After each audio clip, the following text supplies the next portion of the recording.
You'll see the difference now. If we change it, you'll know how.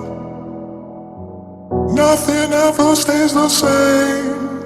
Once you let it change.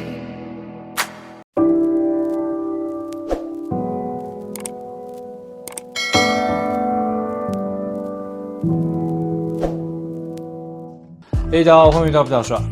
上支影片介绍 Uniqlo U205 春夏季 U 系列释出的这一款非常实用的米白色调的宽版卡其裤。今天只是要来用这一款宽版卡其裤做出3组混搭示范。那这3种搭配风格也都完全不一样，给大家参考看看。同样一件宽版卡其裤可以做出这样的混搭变化。顺便也跟大家详细分享这些混搭示范中使用的单品。这些单品都是一年四季我很常用的一些单品，给大家做参考。好，那就废话不多说，直接来跟大家介绍今天的搭配组合。好，首先第一套组合是欧洲工装的春季混搭。基本上搭配白裤，我第一个联想到的会是欧洲工装的这种蓝色调，这种蓝白色系的组合真的非常漂亮，非常和谐。今天搭配的这一款跟之前介绍的那种法国工装设计上是不太一样，这款是1970年代 Krüger German Herringbone Work Jacket， 所以是德国工装，同时这一件是 Dead Stock 库存新品的状态。那今天介绍的这款 Krüger 公司则是德国工装中我个人蛮喜欢的一个制造商，他们设计的款式都很实搭，同时非常耐用，做工也非常细致漂亮。Krüger 的工装其实在2年多前我有介绍过，当时有介绍他们90年代基本款的这种中短版的工装设计。简单再让大家认识一下 Krüger 公司。Krüger 他们是创立于1956年，总部位于德国的巴登符腾堡州。这个巴登符腾堡州是德国他们西南部的工业大城，像德国比较大的品牌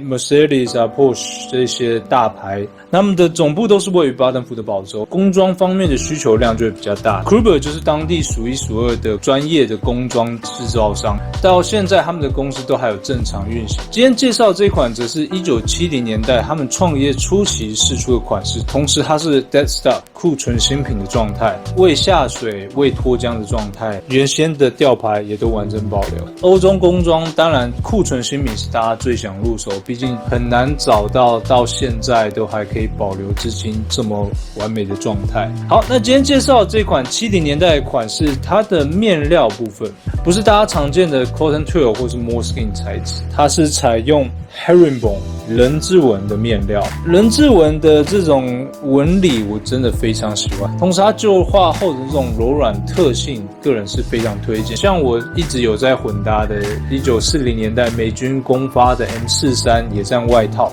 双侧大口袋那一款也是采用 Herringbone 人字纹面料，多年水洗旧化后的那种柔软性就是非常不一样。所以这一件的话，你就可以慢慢从全新的 Herringbone 面料慢慢养到多年旧化变成有点淡蓝色调的那种层次感，同时就可以更加清楚看到它这个人字纹的纹理，整件都是非常漂亮。Herringbone 还有一个特色就是它的面料比一般的 Cotton Twill 更加轻薄，同时非常柔顺舒服，所以这件的话非常少见。除了面料不同之外，这一件还有一个很棒的设计 detail， 同时也可以看出它是早年设计的 detail， 就是在于肩膀缝线的设计。可以注意到肩膀的部分，细看它有一点隆起的那种感觉，这种缝纫细节是不是有点像定制西装他们会做的缝纫法？这种缝纫方式可以让你的肩膀看起来更加立体漂亮，这种隆起的细节看起来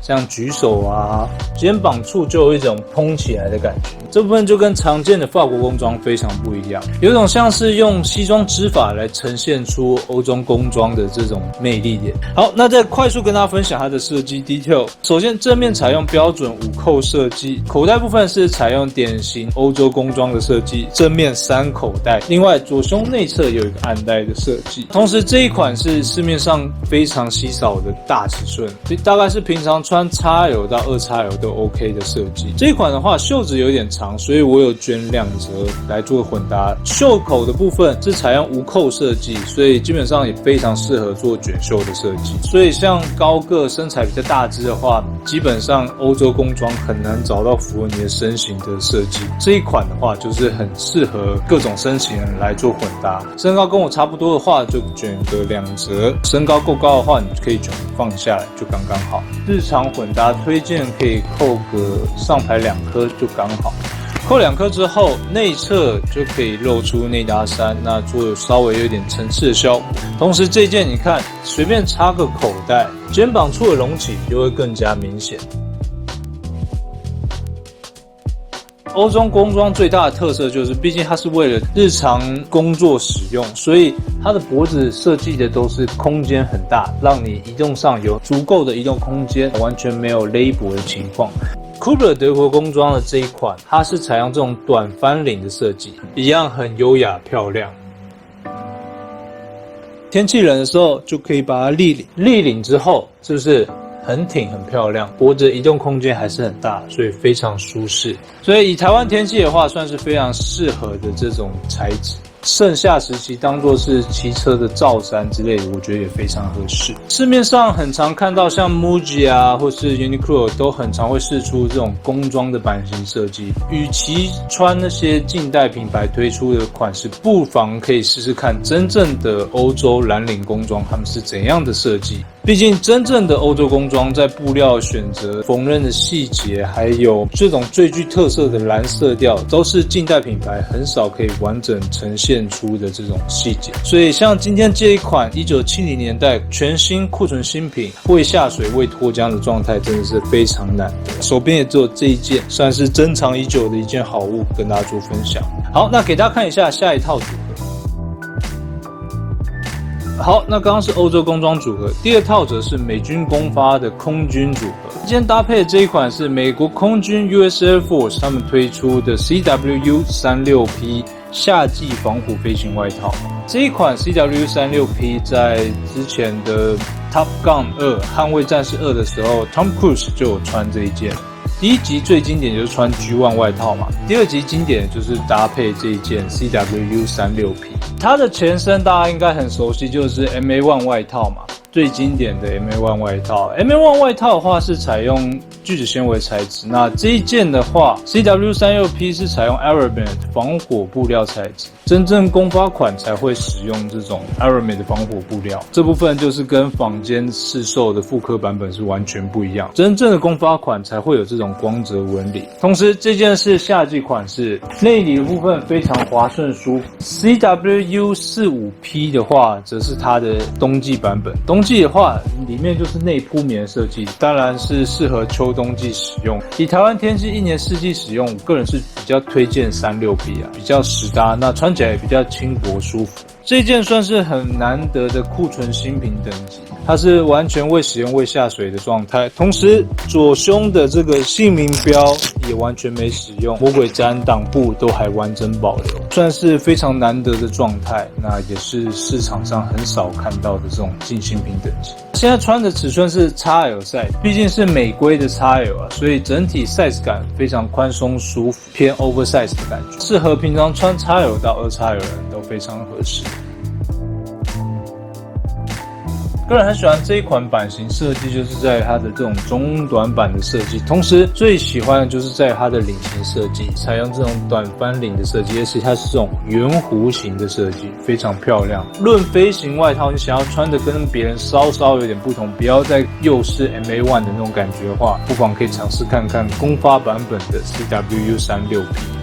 那像是今天的搭配组合啊，我们搭配是灰白色调这种组合，这时候就可以搭配上支影片介绍的一样是美国空军公发版本的 Helmet Bag， 是不是这样搭配起来色系组合主要是在于这种空军的绿色调跟米白色调来做搭配，双色系的组合看起来非常干净利落。我个人是还蛮喜欢在日常搭配上混搭1-2样公发军品，就可以穿出跟别人不一样的感觉。那同时这些单品啊都是近代的，无论是复刻的军装品牌啊，或者是时尚圈的潮流精品品牌，他们都很常用这些单品来做设计改良。所以与其穿其他牌推出的设计，不妨试试看真正公发军品他们的设计源头的单品来做搭配。那稍微拉起来给大家看看，一般搭配差不多拉到这里是刚刚好，这样看起来比较休闲自然。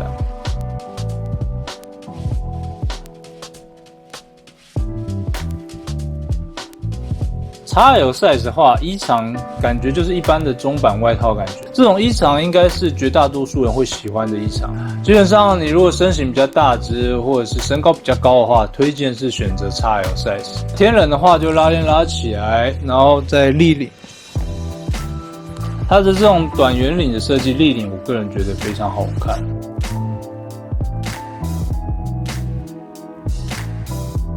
另外给大家看一看同款稍微小一点的尺寸，刚刚是 XL size， 然后是库存新品状态嘛。这一件的话则是 medium size， 是1993年推出的款式，同时也是实际有下部队原先的飞行员他自己有做客制化的一个设计款式，算是非常独特的款式设计。实际下部队的这一款在自然旧化感觉，我觉得刚刚好。螺纹缩口的部分变得比较自然的松弛感，下半部也比较松弛，不会像库存新品状态的全新紧实那种感觉。这一款 medium 的 size 感的话，其实以我的身形实穿也是刚刚好的感觉。如果是平常穿 M 到 XL， 我觉得都还蛮合适的。medium 的话，最明显的差别就是在于衣长的部分，它又稍微再短一些，整体穿起来感觉有点像是 Barbour 的 Spade 那种感觉，比一般的外套都更短的那种短版外套的设计。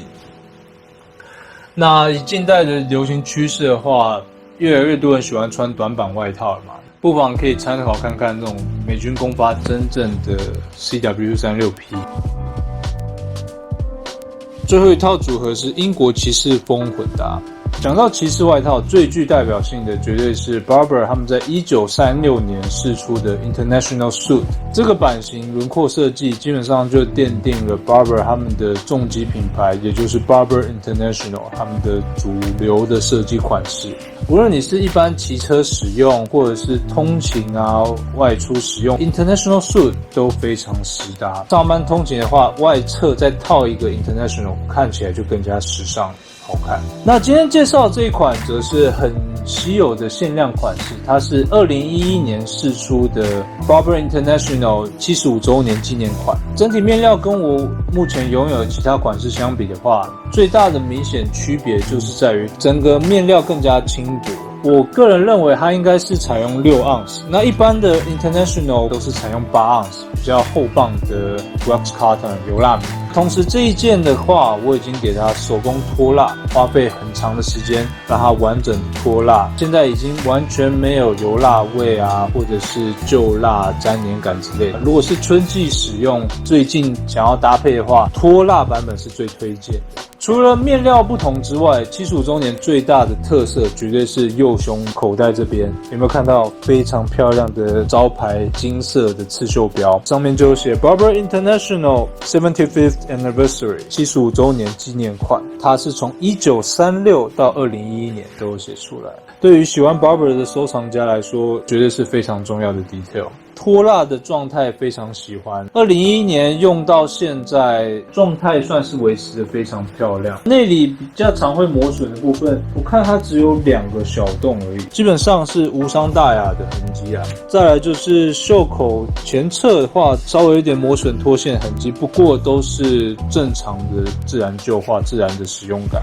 所以整体状态来说，我个人觉得以这种实际一直外出骑车使用的外套来说，已经是非常漂亮。最重要，腰带最长一次的腰带完整保留，算是市场上非常稀有的款式，毕竟是只有推出1年的限定款。接触 Barbour 这么多年，也只有入手到1件，算是很难得可以找到的一款，跟大家做分享。那我就快速跟大家分享一下 Barbour International 的设计 detail。首先，它是采用5扣的压扣设计，纽扣部分一样都是采用 Barbour 招牌铜制的刻印纽扣。Barbour International 的招牌轮廓，下方双侧掀盖口袋，口袋部分采用下掀式的设计，所以这样就可以防止雨水渗透到内部。左胸的这个倾斜式口袋，基本上就是 Barbour International 最具代表性的设计。当初左胸口袋设计就是为了让你方便放地图、指南针或者是手套，让你可以快速拿取的一个设计。左胸口袋这边还有一个 Barbour International 的刺绣标。那这个倾斜口袋的话，我个人非常推荐可以放手套，因为毕竟你如果骑车使用的话，就可以戴个皮手套是非常好看。那待会再跟大家介绍。你看这个尺寸的话非常刚好，那就可以放进去，你要使用的话就可以快速的掀开来拿出来，非常方便。所以你如果平常有在骑车啊，甚至是挡车之类的，这个设计 detail 应该会很喜欢。再来左胸内侧还有一个暗带式的设计，内里的部分是采用 Barbour 经典的 Dress Tartan 设计，这是他们 Barbour 专利的格纹设计。另外这款商品标非常好看，因为这时期刚好是 Three Warren 双皇冠时期，非常完整，而且它是刺绣标，只有这个时期它是采用刺绣标。近代款式已经没有黄标的设计，所以这种 Three Warren 三皇冠刺绣标真的是非常难得，也是非常值得收藏的一个 detail。面料的部分刚刚有提到，它状态是维持非常漂亮。这一款2011年的版本，它的好处就是脱蜡后的色泽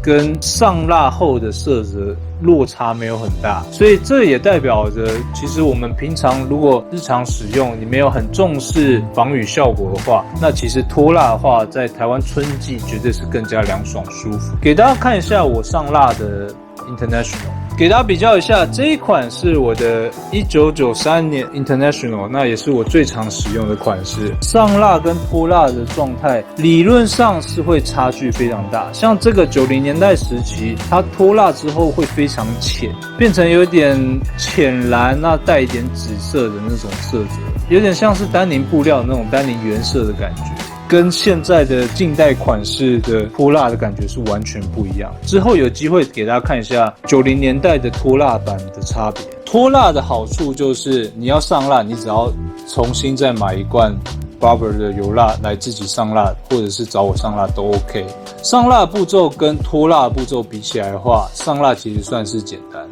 脱蜡的话非常难。刚开始想尝试 Barbour 的话，可以先从脱蜡版本入手。那你之后穿习惯，想要上蜡再来上蜡就 OK。再加上它又是6盎司比较轻薄的面料 ，Barbour International 几乎没有推出这样的轻薄面料的设计，算是非常难得，那也是限定款才有的设计。好，那我们就给大家看一下实搭的感觉。像一般混搭的话，我个人推荐扣个2颗，像这样子，你也可以做翻领。春季比较热嘛，那骑车的话，其实差不多扣个2颗，这样就刚刚好。看插个口袋就非常好看。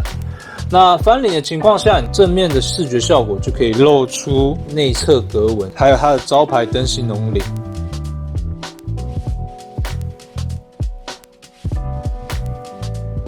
给大家看一看拉链拉起来全扣的感觉。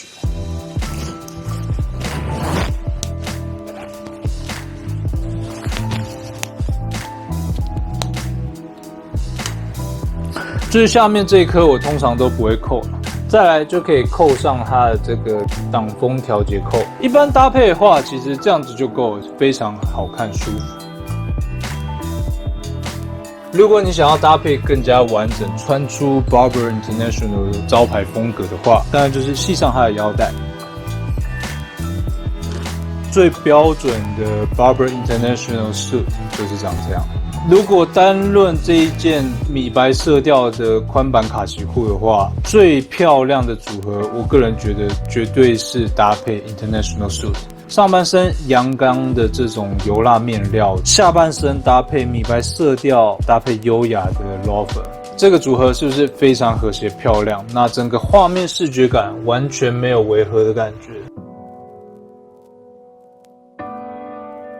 无论是搭配脱蜡版本或是上蜡版本 ，International suit 绝对是非常具标识性的一个搭配。走在路上，大家绝对会回头看你的搭配组合。同时，这一款又是75周年限定款，所以绝对可以跟目前的常规版型做明显的区别。同时台湾目前已经没有代理 International 版型了吧，目前都没有在官网看到了。同时我个人非常推荐，如果你真的是要拿来骑车使用的话，今天的这样搭配的话还蛮推荐可以再搭配手套。最近有上架2款非常漂亮的手套，这一款是 Gucci 的 Lambskin 小羊皮手套，刚刚有提到放在它的左胸倾斜口袋刚刚好的 size 感，同时内侧又采用 Cashmere 的内里，所以非常舒服亲肤，那也很保暖。我们可以注意到 Burberry International 它的袖口的部分是采用双扣调节，双扣调节的设计用意就是让你可以束紧一点，防止风灌进去。同时在束紧的情况下，我们再搭配这种骑士手套，有没有注意到这种骑士的皮革手套设计上刻意会做一个开叉，这部分就是让你方便像搭配这种骑士外套可以完整的套进去，这样的话骑车的时候风就完全不可能会跑到袖子内侧，那你的保温保暖性又更加好。所以如果很常上班通勤的话，我个人还蛮推荐可以用这样的组合方式，尤其 Gucci 的这种小羊皮的皮革手套非常耐用，经典的组合，这样子组合上来说是不是非常完整好看？那我们还可以再搭配 helmet bag， 这样子搭配上来说非常完整的一个搭配组合。如果你想要穿出既阳刚又优雅又符合现代流行趋势的搭配的话，这样的经典组合是最耐搭也最时尚好看。那我个人推荐选择这些单品最主要的原因就是，你看像这些皮革手套啊，或者是 International suit， 都是在搭配上穿越久可以穿出个人的经典变化感，穿出自己的自然旧化。尤其 International 的话，油亮面料除了上蜡可以养出蜡质的光泽美感之外，在脱蜡后的情况下，最近也发现它也可以养出一点像是以前的丹宁面料可以呈现的那种自然的折痕。这一款是2011年到现在，虽然穿的没有非常久，可是一样在袖口部分我们可以看出前一个主人养出来的折痕，这个都是只有在脱蜡后才可以清楚看到这种淡白色调的色差感，这个就是油蜡面料才可以呈现的独特旧化感。那也是一般坊间的棉质啊，那种聚酯纤维的山寨版型没办法呈现的味道。如果天气更冷的话，我推荐可以选择另外一款 Burberry 的款式。Burberry 的小羊皮手套的话更加豪华，内侧部分全部都是很舒服的小羊皮，正面的话则是采用 Cashmere， 同时它是采用 Burberry 格纹的设计。内侧的话也是100% Cashmere 内里，非常柔顺舒服的设计。当然这样子的话保温保暖性又更加完整。套起来给大家看看，如果大家有在找手套的话，可以参考看看这2个款式。Burberry 这款一样，你看袖子可以完全套进去，那骑车的时候风就完全不会灌进去。这样子看混搭上是不是一样好看？这种搭配组合变化真的很推荐啦。日常上班通勤使用的话，这些单品就可以让你在通勤的这段时间多一点期待感。今天想要搭配这款 International suit， 我又可以继续养出它的旧化感。今天搭配套个手套，又可以让它的这个皮革养出属于我个人的折痕，个人的旧化色泽。所以我很推荐这些单品，就是这种感觉，可以让你乏味的生活多出一点变化，而且这些单品都是很耐用、很耐操的款式设计。好，那今天到这边，那今天就是用这几款单品来做混搭，给大家参考看看，同样的米白色调的宽版卡其裤可以做怎样的混搭变化。当然盛夏时节的话，你可以上半身搭配一个简单的 Aloha shirt， 绝对都是 OK 的。好，那今天介绍到的米白色的宽版卡其裤的商品连结，还有今天实搭的德国工装 Kubler German Herringbone Work Jacket， 美军公发的 CW36P 2个年代的款式。再来就是今天介绍的重点，也就是 Burberry International Suit